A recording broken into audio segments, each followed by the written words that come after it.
인생의 골짜기에서 만난 하나님입니다. 우리 인생이 늘 한결같지는 않고 또 우리가 성공하는가 싶으면 또 내리막길도 있죠. 그리고 큰 굴곡이 없이 살아가는 사람이라 할지라도 오늘은 기뻤다가 내일은 또 슬프고 또 화가 날 때도 있고 너러울 때도 있고 항상 굴곡이 있지요. 늘 우리가 매 순간 하나님을 대면하면서 살아갑니다. 그런데 특별히 그 하나님께서 크게 부각되는 그런 때가 있습니다. 오늘은 하나님께서 이렇게 말씀하셨어.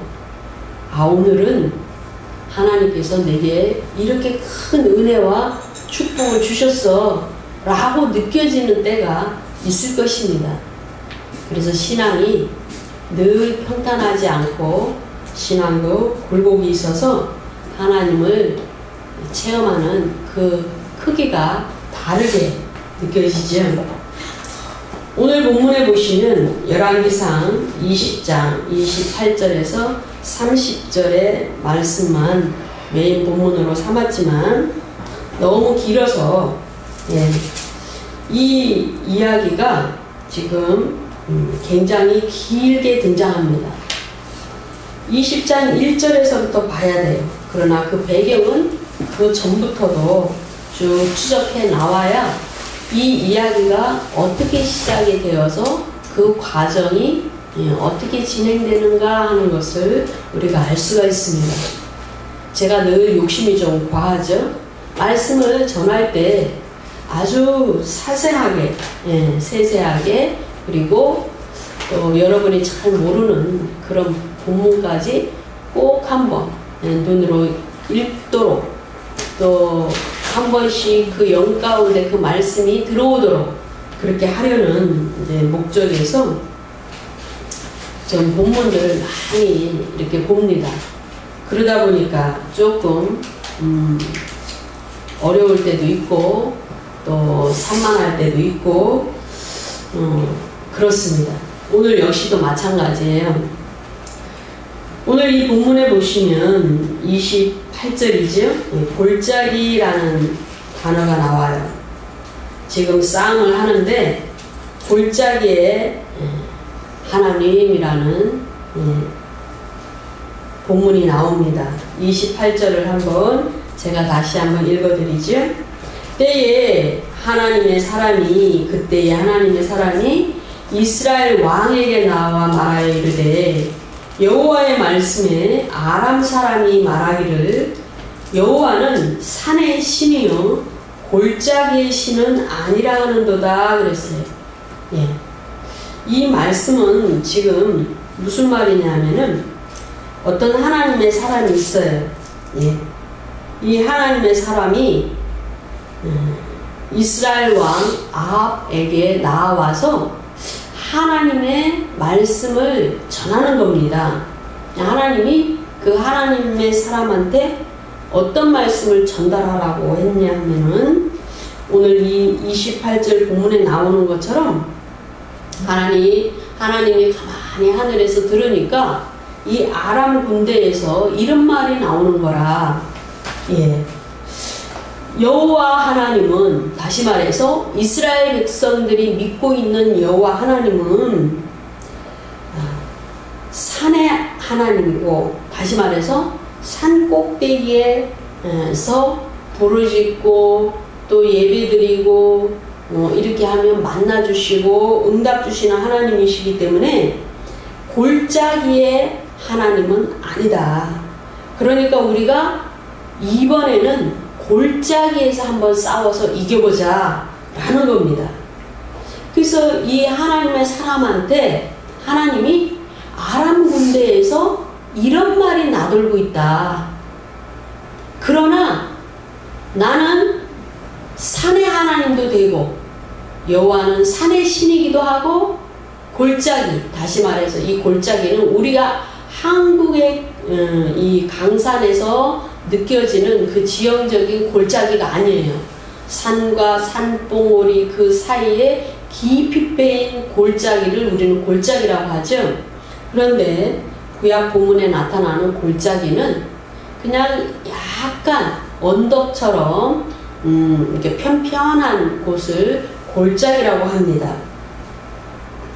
그래서 산꼭대기의 하나님이시고 골짜기의 하나님은 아니시니까 골짜기에서 싸우면 그곳에서는 이스라엘 백성을 돕는 골짜기의 하나님이 은혜를 베풀지 않으시기 때문에 우리가 이번 전쟁에서는 분명히 이길 거다라는 말이 아람 군대 안에서 나돌고 있는 거예요. 그러면서 전략을 짜고 있어요. 그런데 모든 사람들의 하는 말과 그 심중의 말을 하나님은 다 아시죠. 그래서 그 말을 이제는 하나님의 사람한테 알려줘서 하나님의 사람이 이스라엘 왕에게 전달하도록 하는 상황입니다. 지금 열왕기상 20장에서부터 보면은 지금 이 골짜기의 싸움은 두 번째 전투예요. 두 번째 전쟁입니다. 첫 번째 전쟁은 열왕기상 20장 1절에 보면 아람왕 벤하닷이 군대를 이끌고 그리고 그 주변에 조그마한 성을 중심으로 살아가고 있는 32명 조그만 성을 중심으로 살아가는 그 성들의 수장, 왕의 격에 있는 왕들을 모아서 전부 연합하여 사마리아로 쳐들어왔습니다. 그래서 사마리아 성을 에워쌌습니다. 사마리아는 북이스라엘의 수도죠. 그래서 그 수도를 에워싸고 전쟁을 하는 겁니다. 이 상황에서 지금 나가 싸울 사람이 없어요. 새카맣게 몰려와서 성을 뺑뺑뺑 둘러싸였으니까 도대체 그걸 뚫고 싸울 수가 없어요. 그래서 하나님이 그럼에도 불구하고 아람 왕을 물리칠 이제 계략을, 그러니까 하나님의 전략을 세우시고 그것을 이제 하나님의 선지자를 통하여 이스라엘 왕 아합에게 전달을 했습니다. 그것이 열왕기상 20장 13절에 나와 있죠. 제가 한번 읽어드릴게요. 한 선지자가 이스라엘 왕 아합에게 나아가서 가로되 여호와의 말씀이 내가 이 큰 무리를 보느냐.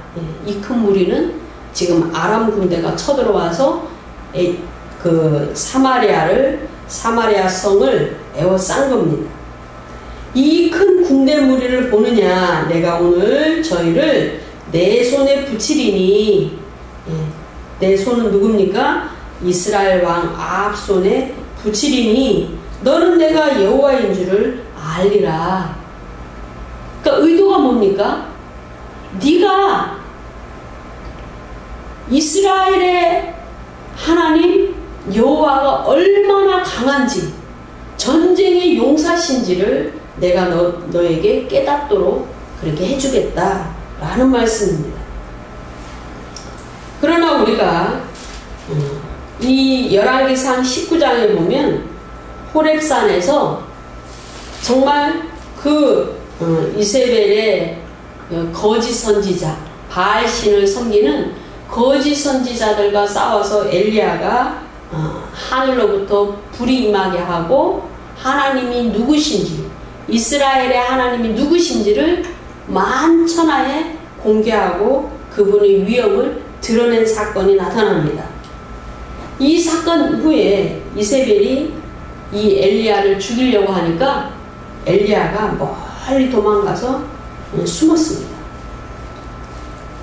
그랬을 때 하나님이 세미한 음성을 들려줘서 네가 지금 거기서 뭘 하고 있느냐 라고, 내가 어찌하여 여기 있느냐 이러면서 하나님께서 찾아오셔서 또다시 힘을 주시고 그래서 엘리야는 또다시 그 하나님의 일을 하게 되는 그런 상황입니다.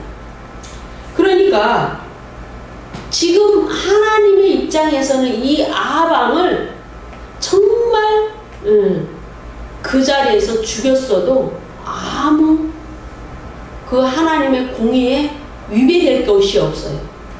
왜? 자신의 아내인 왕비가 그토록 하나님이 싫어하는 우상 숭배를 하는 바알의 거짓 선지자 850명을 데려다가 그토록 왕궁을 더럽히고 사마리아 성을 더럽히고 북이스라엘 백성들을 우상 숭배하도록 하고 이것이 너무나 무거운 죄를 지었기 때문에 그것을 간과한 묵인한 아합 왕도 이뻐하실 리가 없지요. 그런데도 하나님은 이스라엘의 하나님이시오. 하나님이 지금 우리 문재인 대통령을 묵인을 하시는 거죠. 기뻐하시거나 이뻐하시지는 않지만 묵인을 하시는 겁니다. 하나님이 허용하셨어요. 그 뜻이 분명히 있겠죠? 지켜보고 계신 이유가 있겠죠? 기회를 주시는 이유가 있겠죠? 똑같은 상황입니다. 왜? 아니 이세벨이 그렇게 악한 짓을 하고 그것을 허용한 아합인데 왜 살려두실까? 그건 하나님 뜻이에요. 그렇게 하나님이 가장 싫어하는 우상 숭배의 죄를 지은 북이스라엘의 왕인데도 불구하고 하나님은 북이스라엘 자체가 하나님의 땅이고 북이스라엘의 백성이 하나님의 백성이기 때문에 그 수장이 되는 아합을 그냥 죽이지 아니하시고 그래도 긍휼을 베푸셔서 기회를 주는 겁니다. 기회를. 하나님의 선지자를 보내셔서 이렇게 큰 군대 무리를 에워싼 무리를 너는 보고 있지? 그러나 내가 오늘 저들을 너희 손에 붙이고 내 손에 붙이겠다. 이렇게 확신의 승리의 확신의 약속의 말씀을 전달해 줍니다. 얼마나 큰 은혜입니까? 그런데 아합 왕은 깨달을 수가 없어요. 왜요? 영이 이미 그 우상 숭배로 인하여 어두워졌고 하나님의 은혜와 하나님의 누구신지 하나님의 위대하심을 그 전에 경험한 적이 없어요. 그래서 최소한 공의의 하나님은 경험하게 해주려는 겁니다. 그리고 이스라엘의 하나님이시기 때문에 그곳에 살아가는 의인들의 기도와 엘리야의 기도와 그 많은 백성들을 긍휼히 여기시는 하나님이기 때문에 기회를 주시는 겁니다. 그렇다면 이 골짜기 아합에게서 이 골짜기는 어떤 의미입니까? 이 골짜기에서 벌어지는 전쟁 그 전쟁을 통하여 아합 왕이 체험하는 하나님은 어떤 하나님이십니까? 긍휼의 하나님이시죠. 기회를 더 주시고 정말 은혜를 베푸시는 하나님이시죠. 그 하나님을 체험하게 됩니다. 그래서 그들의 전략을 다 가르쳐 주고 아합 왕 너의 손에 그들을 붙이겠다고 말씀을 하시는 겁니다. 29절 말씀을 보면은 진영이 서로 대치한 지 7일이라 7일째 날에 접전하여 이스라엘 자손이 하루에 아람 보병 10만 명을 죽였다 그랬어요. 첫 번째 전투에서 사마리아 성을 에워쌌을 때는 성 자체가 에워쌌기 때문에 성 안에서 뚫고 나가기가 어려워요. 그래서 이겨내기가 어렵습니다. 몇 겹으로 싼 그 적진을 허물어뜨릴 그런 군대가 성 안에 없어요. 그러니까 하나님은 15절에 보시면 20장 15절에 보시면 각 도의 방백의 소년들을 계수하니 232인이요 그 외에 모든 백성 곧 이스라엘의 모든 자손을 계수하시니 7,000인이었다 이렇게 기록하고 있습니다. 그러니까 전략이 어떤 전략이냐면 성이 지금 에워싸져 있어요.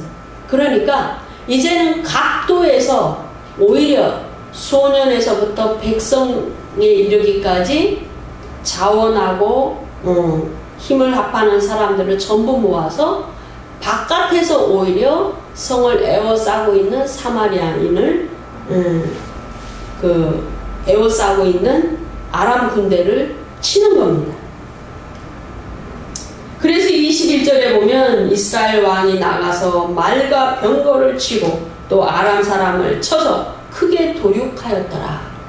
전쟁에서 승리하였다 이거죠. 아람 왕 벤하닷을 이겼다 이런 얘기입니다. 하나님 도우신 거죠. 전략을 도우신 거죠. 하나님이 정말 그 각도에 있는 소년, 이 백성들이 7,000명밖에 없으니까 하나님이 소년들의 마음을 움직여서까지 전쟁을 승리하도록 하셨습니다. 우리는 지금 이 선거를 통해서 충분히 우리가 정말 지혜를 모으고 지략을 모아서 또 한 번 하나님께서 기회를 주셨는데도 이게 또 기회를 잘 발휘하지 못한 것이죠. 인공지능을 사용하는 그들의 전략을 그 어둠의 전략을 이겨내지 못했습니다. 그럼에도 불구하고 하나님은 대한민국을 위하여 기도하고 대한민국을 쓰시기 위하여 그리고 중국을 무너뜨리고 북한을 또 해방시키기 위하여 그 모든 어둠의 계략을 무너뜨리기 위하여 하나님은 또 부지런히 일하십니다. 그래서 김정은이 지금 외신 보도에 의하면 중태에 빠져 있다고 얘기하죠. 수술 후에 중태에 빠져 있대요. 우리에게는 또다시 한번 기회가 주는 겁니다. 주사파 세력이 힘을 잃게 되는 것이죠. 우리는 친중도 위험하지만 내부적으로 주사파도 굉장히 위험한 지경이잖아요. 그런데 그들의 힘을 하나님이 꺾어주시는 겁니다. 하나님은 계속 우리를 도와주고 계십니다. 그런데 우리가 거기에 이 아합왕처럼 하나님 뜻이 무엇인지 그 전쟁을 통하여 그 상황을 통하여 만난 하나님에 대해서 이 정리가 안 되고 어떤 힘이 모아지지 않으면 우리는 참 미련한 사람들입니다. 이길 수가 없어요. 하나님의 일을 도울 수가 없습니다. 우리를 통하여 우리를 사용하여 하나님이 일하실 수가 없는 겁니다. 지금 일곱째 날, 일곱째 날에 드디어 전쟁이 벌어집니다. 이것은 크게 보면 하나님이 경륜에 있어서 거룩한 전쟁, 하나님의 전쟁, 그 전쟁의 모형이기도 해요. 마지막 때에 정말 주님이 이 마지막 때쯤에 오셔서 아마겟돈 전쟁을 완전하게 승리하시는 하나님의 전쟁에 대한 작은 예표적인 사건이기도 합니다. 이 일곱째 날에 접전하는 이러한 모습은요, 모형을 갖고 있다는 거죠. 우리나라는 지금 70년의 상황에 있습니다. 이스라엘도 70년, 우리도 남북이 분단된 지 70년. 그래서 70이라는 숫자도 굉장한 숫자입니다. 이스라엘 민족이 바벨론으로 포로로 끌려가서 70년 만에 회복되어 고토로 돌아왔어요. 그래서 많은 기도하는 사람들에 의해서 그 70년이 의미 있는 70년이 될 거다. 한반도의 이 분단 상황을 종식시킬 때가 가까이 왔다고 많은 예언들이 있어 왔습니다. 그리고 이스라엘 역시 마찬가지입니다. 그러므로 우리는 더 깨어 기도해야 되고 하나님의 뜻이 이루어질 수 있도록 분별을 가지고 더 열심히 초점을 맞춰 나아가야 되는 것이죠. 그래서 하루에 아람 보병 10만 명이 죽었다고 합니다. 그 남은 자는 30절의 말씀을 보면은 아벡으로 도망하여 성읍으로 들어갔더니 그 성벽이 그 남은 자 2만 7천 명 위에 무너지고 베나닷은 도망하여 성읍에 이르러 골방으로 들어갔다 그랬어요. 예. 지금 완전한 승리를 거둔 것이죠. 골방에 숨어있는 베나닷 아람 왕만 제거하면 완전히 클린하게 이 전쟁이 끝나는 겁니다. 그런데 이 아합이 이 승리를 그르치고 있습니다. 하나님은 그 남은 자들이 아람 군대의 남은 자들이 아벡성으로 도망가서 거기 숨어 있을 때 성까지 무너뜨려 주시는 그 은혜를 베푸셨는데 너무나 하나님의 그 계획과 하나님의 뜻에 무지한 아합은 자신의 의를 드러냅니다. 우리는 모든 말과 모든 행동에서 하나님의 의를 드러내야 됩니다. 하나님이 이 전쟁을 주도하셨고 전쟁을 승리로 이끌어 주셨습니다. 그러므로 모든 영광은 누구에게 올려드려야 됩니까? 하나님께 올려드려야 되죠. 하나님께 올려드려야 됩니다. 그런데 마치 아합은 착각에 빠져서 자신이 무엇 그렇게 대단한 힘을 가지고 있고 대단한 긍휼을 베풀 수 있는 자인 것처럼 그렇게 자기 의를 드러냅니다. 분명히 한 선지자를 보내서 그리고 전략도 가르쳐 주시고 아람 군대에서 지금 어떤 말이 나돌고 있는지 그러나 그 나돌고 있는 그 말 하나님은 이스라엘의 하나님은 산 꼭대기의 하나님이 아니시고 골짜기의 하나님이시다.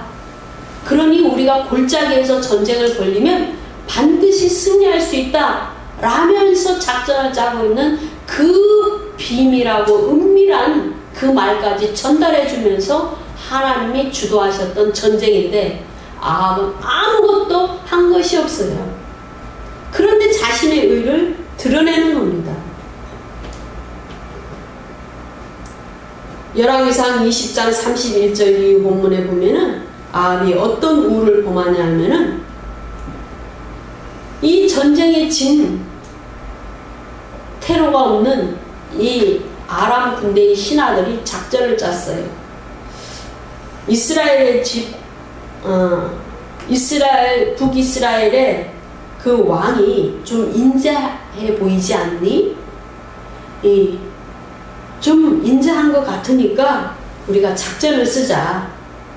우리가 굵은 배로 허리를 묶고 막 머리에 테두리를 하고 배로 테두리를 하고 이렇게 나아가서 좀 생명은 좀 살려주십사 하고 우리가 그렇게 생명을 구걸하고 우리의 목숨을 살려달라고 하면 살려주지 않겠냐?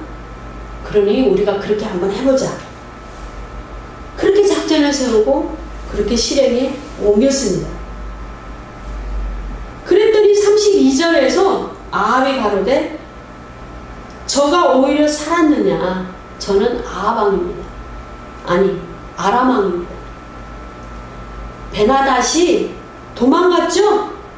성으로 도망가고 또 골방으로 들어가서 숨어있죠? 그러니까 베나닷이 살아있느냐?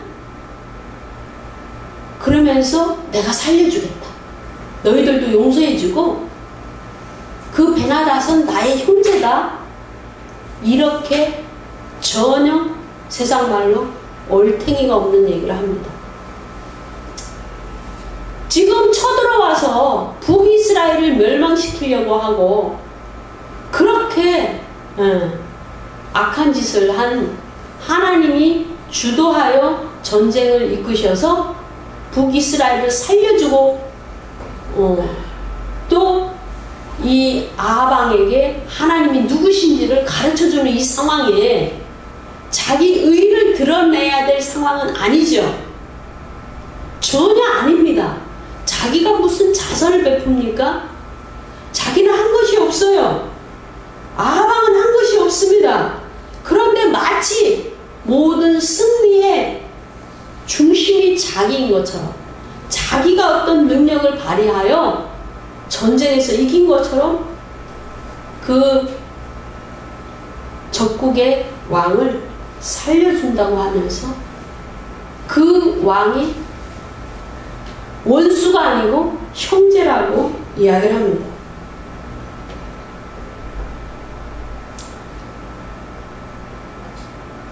하나님을 몰랐습니다. 아합왕은.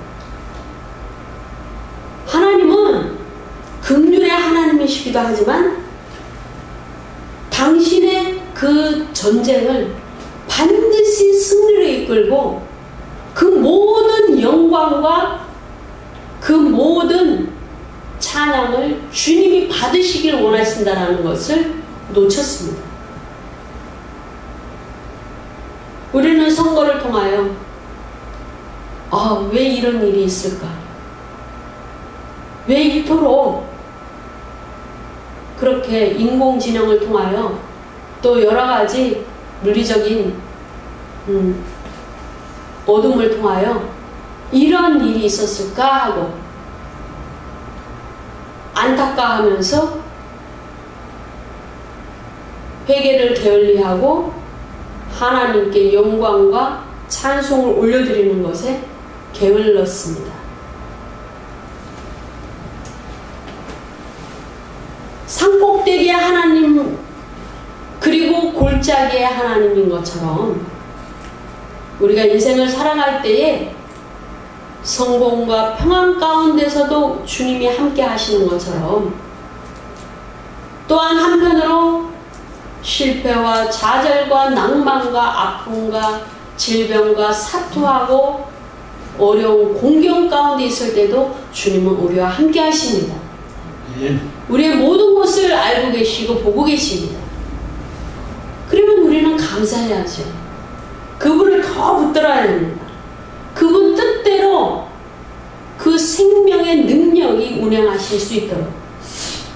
그래서 결국은 모든 회복이 일어나서 그분만이 찬송을 받으시고 그분만이 영광을 받으시도록 우리는 그렇게 말하고 행동해야 되는 겁니다. 우리 인생이 우리 마음대로 사라질 수 있는 것이 아닌 것을 우리가 너무나 잘 알면서도 중간중간 인생 가운데 승리가 오고 성공이 올 때 때로 우리가 도저히 받아들이기 어려운 낭만과 어려움과 실패가 올 때 우리는 주님께 그 인정하는 믿음과 영광을 올려드리는 우리의 겸손함과 우리의 회개가 없었다는 것이죠. 아합이 그랬습니다. 그 골짜기에서 하나님을 정말 제대로 된 하나님을 그 능력의 하나님을 만났는데도 그 하나님 뜻대로 행동하지 못했습니다. 교만을 부렸습니다. 자신의 의를 드러냈습니다. 이 영광을 올려드리지 못했습니다.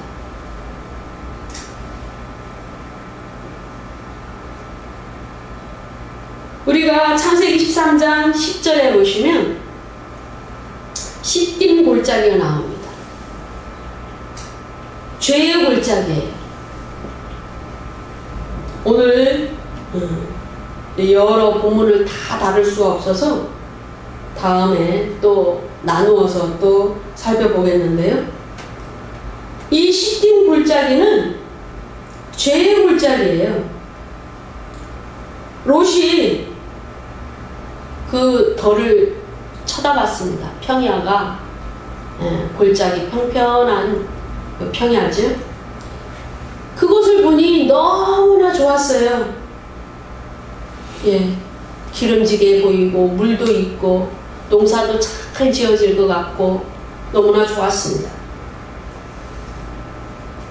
살기가 너무나 좋으니까 그곳에 도시가 형성되고 사람들이 모이기 시작했습니다. 그곳에서 죄악의 도성이 생겨났습니다. 시딤 골짜기는 죄의 골짜기입니다. 하나님께서 아합 왕을 죽일 수 있었음에도 불구하고 다시 한번 북이스라엘을 위하여 하나님이 기회를 주시고 아합 왕에게 심판할 그 공의가 그 조건이 충족되도록 기회를 주셨는데 아합은 그 교만의 죄 때문에 기회를 놓쳤습니다. 이미도 아합은 죽이기로 이미 하나님이 그렇게 천상회의 때 결론을 내리셨죠. 그런데도 불구하고 하나님은 긍휼의 하나님이기 때문에 기회를 주시는 겁니다. 이 엄청난 은혜의 골짜기가 아합에게는 자신의 교만과 자신의 의를 드러내고 정말 세상 말로 주제 파악을 하지 못하여 죄를 짓는 죄의 골짜기가 되었습니다.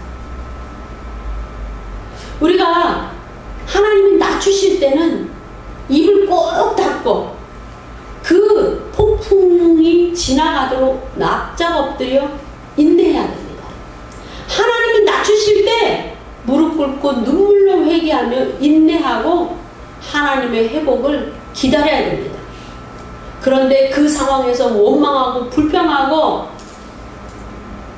더 엉망으로 살아가는 그것도 죄악이지만 끝까지 교만과 자기 의를 드러내는 그것도 엄청난 죄악이라는 것을 우리는 알아야 됩니다.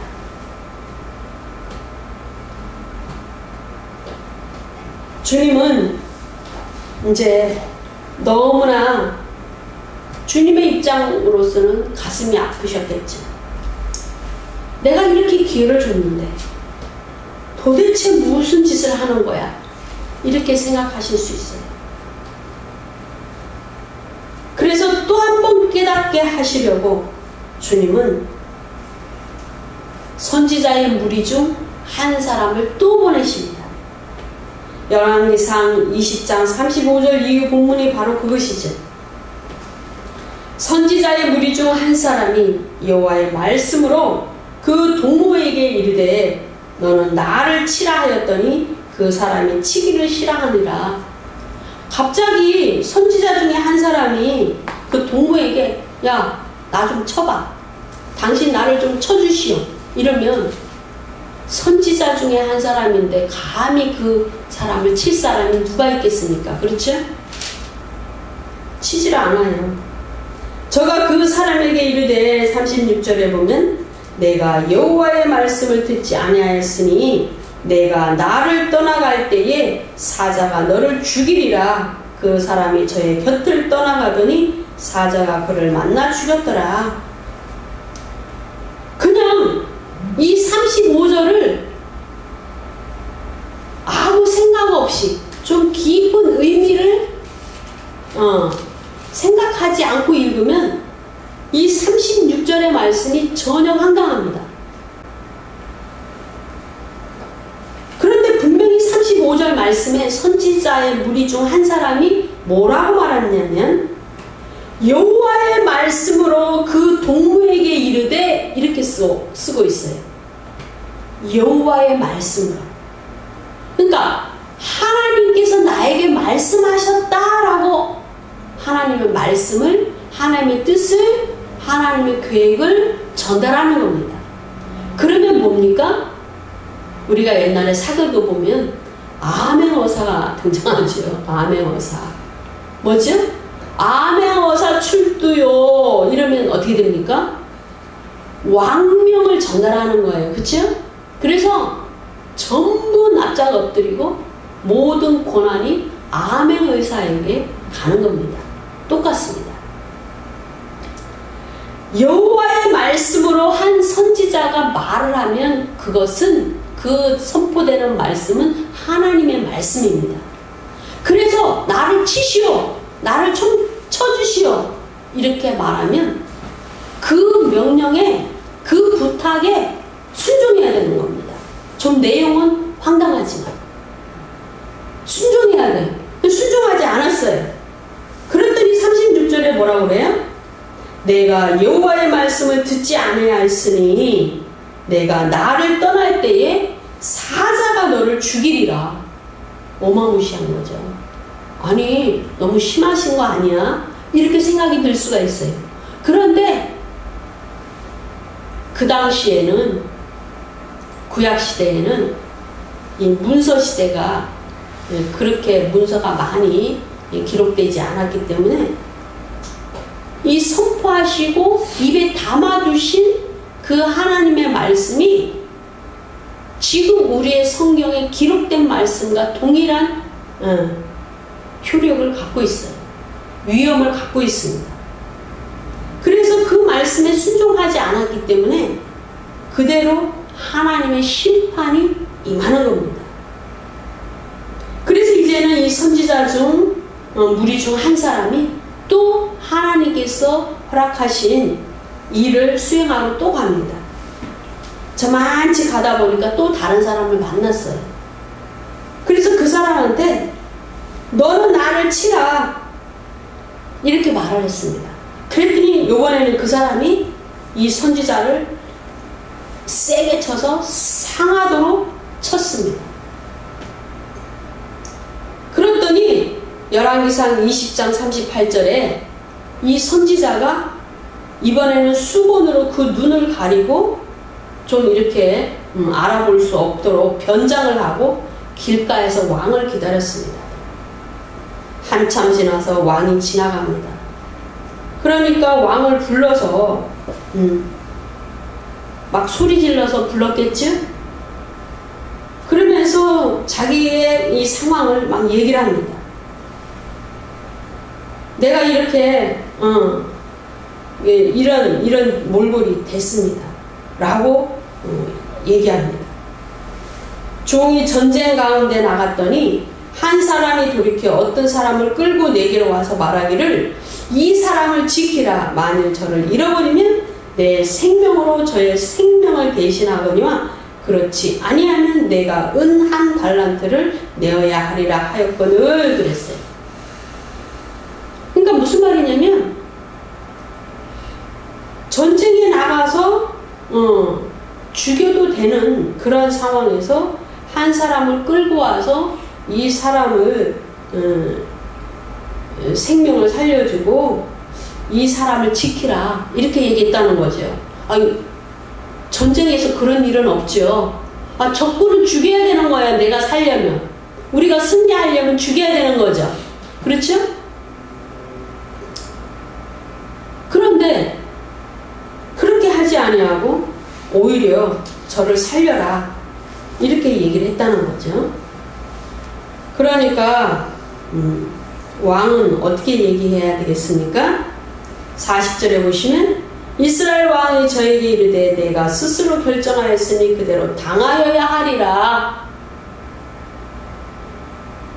아니 전쟁에서 나가서 어떤 사람을 데리고 와서 그 생명을 대신하고 살려주고 이런 일이 있으면 결국은 네가 그 대가를 지불해야지 이렇게 얘기하는 겁니다.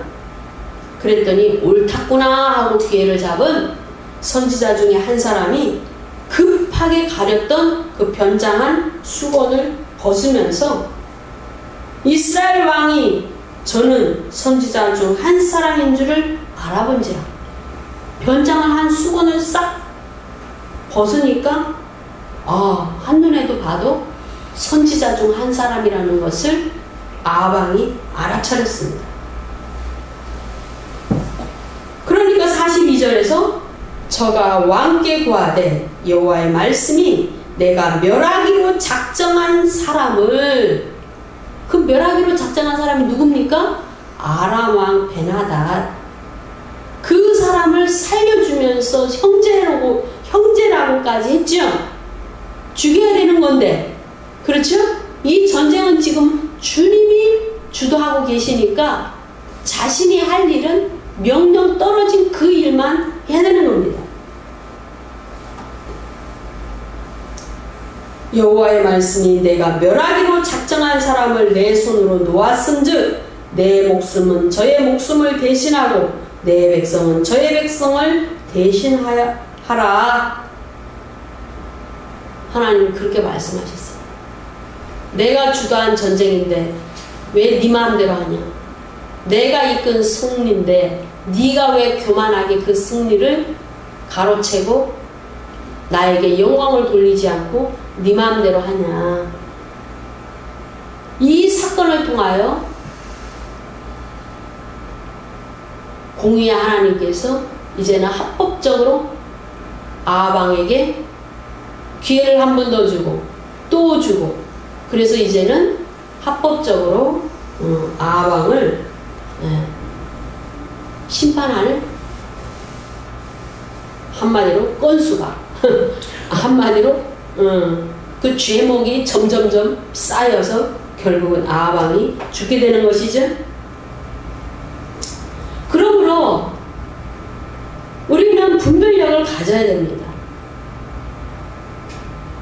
하나님이 어떠한 하나님이신지, 하나님은 그 영광을 나누시지 않습니다.